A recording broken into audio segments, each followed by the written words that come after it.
Hello everyone, welcome back to Alkaline Hydroxide 784. And once again, I'm doing something that's pretty last minute for National Day. Oh well, but trying to plan ahead doesn't really work for me, so never mind. So this time round, instead of talking about super serious stuff, let's look at some of the things that you've heard in school, heard on TV, and heard various renditions of the National Day songs. And yeah, we'll be only looking at the official list of NDP songs, which you can see in Wikipedia or in this other website. And I feel the need to clarify because quite a few of the songs that I actually really like and associate with National Day are not NDP songs. Like, seriously, Singapore Town is not an NDP song. I really like it so much. I mean, it's also really old, but still, I like it. It's so fun. And I think we should probably update it for, this time because there's been so many new buildings in Singapore. Anyway, so if someone can get right on that, I'll be so happy. Yeah, so for now let's look at the actual list of songs. Originally I was like thinking of looking at the lyrics, but I think it's gonna be more of a ranking and just a general vibe of the song kind of a thing. Yeah.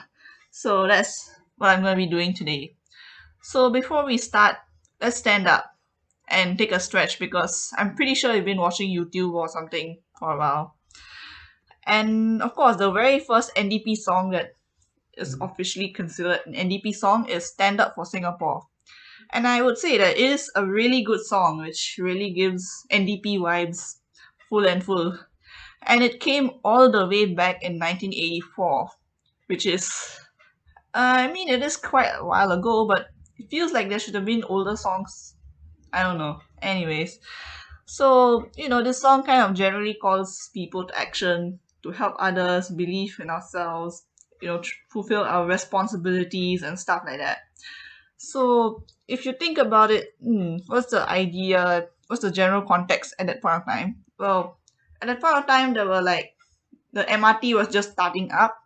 So actually, the MRT is quite old. Oh well. And there were many new initiatives coming up. We're starting to, like, Singapore recovered from the oil crisis and now re-enjoying some economic success in the early 1980s, and was about 20 years independent, maybe 19 years actually, 1984. So the song is really kind of there to rally people to contribute to Singapore and make it even better in a sense. And this makes more sense because, as you've heard in school, Singapore doesn't really have natural resources, so it depends on its people. And for example, the petrochemical one is kind of like a natural resource, but it is something that's also a bit vulnerable to stuff like oil crisis. So apart from that, we have stuff like financial industry and later on the silicon, like the semiconductor industry. So that's why we rely on the people. And of course, in the same vein, in the 1980s, there were more NDP songs, which was one of which is Count on Me Singapore, and the one that one Indian guy tried to plagiarize earlier this year, and of course the as well in 1980 there was We Are Singapore. So all of these three songs were by Hook Harrison, and he's really cool. He wrote three NDP songs, and they're all really good. So thank you. um yeah, so that's the 1980s. Let's move on into the 1990s. And the first one was in 1990 itself was One People, One Nation, One Singapore. It's also a really catchy song and really gives you NDP vibes as well. And in that the idea of this song gives you like trying to be united, trying to have racial harmony, religious harmony. And in that very same year came the Religious Harmony Act. Whereas for racial harmony, only thing I can tell is the Racial Harmony Day came in 1997. So yeah, the message that they're trying to bring in the early 90s is to be united, to be harmonious, and don't be racist. I don't think everyone got this message yet because, recently. Yeah, so that was 1990. And 1991 there was the song It's the Little Things. And it's actually quite nice. I've never really heard it all that much before. But it's quite a nice, simple song. And there was a bit of a song drought until 1998, until one of the most pivotal songs came to be, Home. I mean, it's so pivotal. It's been remixed in 2004 and yet again in 2010. So yeah, I'll talk about the 2004 later. And the original Home is dope as ever. It's still good. It's so wonderful. It has like a different vibe. It's a more melodious take because the late 80s songs are all like very upbeat, like as in not necessarily upbeat, like the rallying kind of vibe. So this is a bit more melodious way to do things. And it was quite befitting for the situation at the time because in 1997 there was the Asian financial crisis. So, this is like a comforting kind of a feel to it. Like, no, okay, look, we are in Singapore. We are basically on the better end of the Asian financial crisis. We can get through this. And also, there's a lot of new things being built, and it gives like a sense of hope. And this is our home. We can do this. That kind of a vibe. And yeah, this just gives a reminder of where Singapore was as the 2000s approached. Speaking of the 2000s, actually before that, there was another song in 1998, which is City for the World. And actually this song isn't bad. Like, why did I never hear this before? I feel like, you know, hello, we're all vibing here in Singapore. Please come and join us. I think it probably like calls in for all those immigrants and stuff like that because at that point of time, Singapore was much more open to people immigrating into Singapore. And in 1999, there was another song called Together, which is quite nice and chill. And someone in the comment section of that video said that the video wanted to show that the traditional and the looking towards the future are like kind of married in the sense of the song. And I think that's interesting. Why? Because Singapore does try to do that. It tries to keep some of the traditional things, also tries to aim for the future. And especially at that point of time, like 1999, that would make a lot of sense because it had already been a little bit more advanced than its Southeast Asian neighbors. At the same time, it also has the same traditional stuff that Southeast Asia has in a sense. Yeah, so in 1999, there was another song called Moments of Magic. And this is not in the Wikipedia list, but it was there in the NDP's YouTube list. So I think it's supposed to be an NDP song. And it's nice, I guess. I don't really vibe with it because I was born in 2000. I don't really vibe with 1999 songs.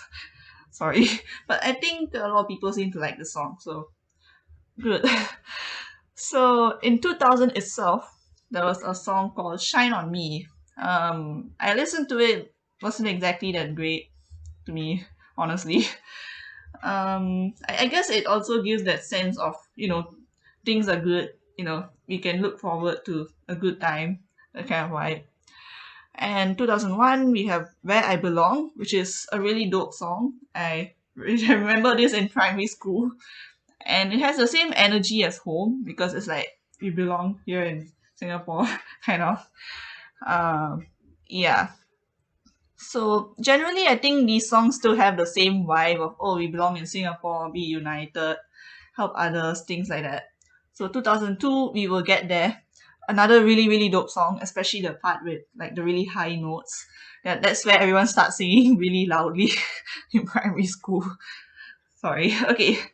2003, we have One Singapore, which is kind of patriotic and kind of makes sense because at that point of time, I believe there was the SARS. Unfortunately, at that point of time, I have no idea what's going on. So, yeah, okay. So it's kind of calling for unity in the face of another crisis, aka SARS. And 2004, we have the Home remix. There are actually two different versions. One was with JD Lin, and that was kind of weird because they suddenly introduced some fast beats in the middle of the song, which I just don't like. And there's another one which is just singing the original Home song with kids, which is really cute. Like, I really like it. It's so cute. But once again, it's just like, oh, here we are in Singapore. I mean, to be honest, there's not much to really get out of. Like, there's not much to get in terms of analyzing the songs. Yeah, so that's that. So for 2005, we have Reach Out for the Skies, which is also really fun. It's also quite fast paced and upbeat, and also has some sort of dance moves that I think people always remember, like do in primary school. I'm sorry, I keep saying primary school, but there we go. And the vibe is to continue progressing and to become better because by that point of time, SARS is over. We can look forward to better things. Singapore is building more new things, especially like the airport, everything. Like they're upgrading the airport at that point of time, MRT system as well. So yeah, we are looking forward for more new things. And in 2006, we have My Island Home, which is pretty dope too. And just sounds nice. And 2007, There's No Place I'd Rather Be. As you can see, there's the same like theme of being in Singapore and stuff like that. And I think the reason behind this is generally, apart from wanting people to immigrate here, the government also probably wants talented Singaporeans to stay in Singapore. I'm pretty sure at that point of time there were quite a few people who go overseas and study in university overseas, and then they just stay there and they don't come back, and that's not good for us, right? Technically. So maybe this might bring them back. I don't know. Or maybe they just don't want people who are here still to leave for reasons. And yeah, I think that's one of the things that could be understood from the fact that if we keep trying to say, oh, this is the right place for us, this is home, this is where we belong, that kind of thing. Anyways, where was I? Yeah, so 2007 we had Will You, and it's actually quite nice until the chorus part, which is a little bit chaotic, I guess, but it's quite nice. And 2008 we have Shine for Singapore. It's another melodious song. 2009 we have What Do You See, which is also really nice. I like this song too. And 2012 a song for Singapore. So instead of doing things, we decided to sing songs for Singapore. I mean, that's an interesting message, but it's still a really nice song. So here we go. Yeah, as you can see, there's not much I can really get out of this. In 2011, we have In a Heartbeat, which is quite emotional, where like looking at unity, belonging to SG. I think at that point of time there was a H1N1, so there's another crisis that was coming at that point of time. So there we go. 2012, Love at First Light. Not exactly my favorite song. I don't really like this that much, but it's still pretty easy to sing, so I don't rank it too low. 2013 is one of the songs that people definitely did not like all that much, which is One Singapore, which is quite chaotic. Honestly, there was too many voices in one song. 2014, We Will Get There plus One Singapore mashup. So there wasn't an original song, so they mashed up two other songs. It's not the most creative, but it's still a good mashup, huh? And 2015, we have Our Singapore, which is pretty nice song. It's pretty calm too. 2016, Tomorrow's Coming Today. It's like a more pop song, trying to get along with the trends. But it's not really the best song. It's a nice song, but there are better songs from much earlier. So maybe trying to stay with the trend doesn't always work. For 2017, we have Because It's Singapore. So I've actually not really heard it that much, but it's actually a good song. So, and also features the fact that in 2016 there was the Olympics gold. Isn't that cool? Yeah. I'm not gonna speak about this year's Olympics though. So in 2018 we had a remake of We Are Singapore. In 2019 there's another remake, but this time of Our Singapore, which was okay. All the remakes, just remakes. 2020, Everything I Am. That's the name of the song. It's actually a pretty nice song. I would consider it a pretty good song, and it kind of reflects the COVID situation because it is quite sad. So, especially in 2020 itself, it was really like tense at that point of time, especially with the sudden circuit breaker and everything. But now it is 2021, and people are now just tired, just want this COVID thing to be done and over with. And the song also reflects that we kind of want things to be done and over with. We want to look forward. So it's called The Road Ahead. It is more upbeat. It is more like looking forward. It's going to say, okay, look, things are going to be good. The song is more, optimistic than the government is. So here we go. it calls us to, like, basically this like 2020 song was calling us to act kind, stay strong, stuff like that. 2021 is more of, we can do this, it'll be better in times to come. So that's the description of all of those songs, and as you have seen, I would have probably put them all in a ranking tier list by now. Yeah, I hope you kind of agree with my ranking. So once again, I'll go through the ranking tier list. The Shining Old But Gold tier, basically all of the 1980s songs. They're all old but gold. They're still relevant. They're still fun to sing, They're still wonderful. And then next one is the Awesome tier, which honestly I am a bit of easy to please person, so maybe I put too many songs here, who knows. But there's quite a few songs. Um yeah, I guess you can kind of get what you can get here. So the Beautiful tier, well, we have a few songs here too.